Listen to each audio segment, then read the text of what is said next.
This video is sponsored by BCA Bearings, the #1 supplier of OE quality hub assemblies. Visit bcabearings.com for more information. When you're replacing a hub unit, you may come into different types of fasteners to help attach the new one to the vehicle. So how do you deal with these different types of fasteners to make sure that they hold for the entire life of the bearing or even the entire life of the vehicle?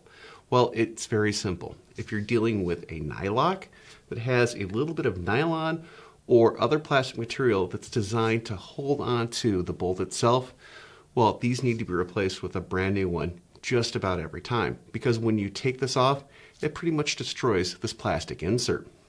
If you're dealing with an axle nut, chances are this is not going to be a nyloc style. This is going to need to go on the axle with nothing there. In other words, there should be no lubricants, no sealants, nothing else on there. Why? Because the friction is essential on those threads for the axle and the nut itself to make sure that it gets the right torque setting.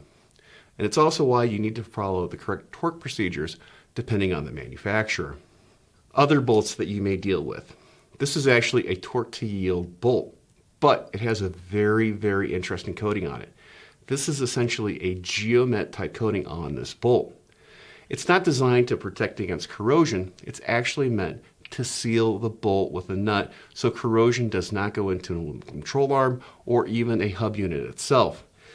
This coating is actually destroyed when it's installed into the bearing itself. The next thing you're going to be dealing with are thread lockers.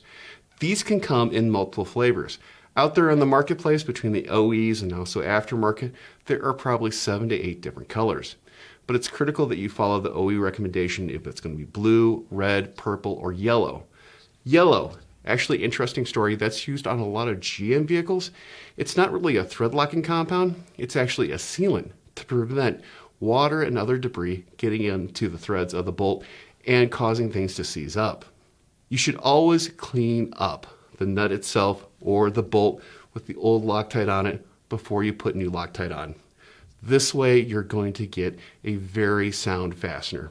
Probably one of the least popular things lately, it's actually the cotter pin or a mechanical type attachment. Make sure you're using a brand new cotter pin or the castle nut. This way you're going to make sure that everything stays secure and that nut holds the torque on the bearing itself, which means the preload stays for a longer period of time. So if you follow these rules with the different types of fasteners out there, you're going to make sure that that job lasts a long time and the customer is very happy. I'm Andrew Markell. Thank you very much.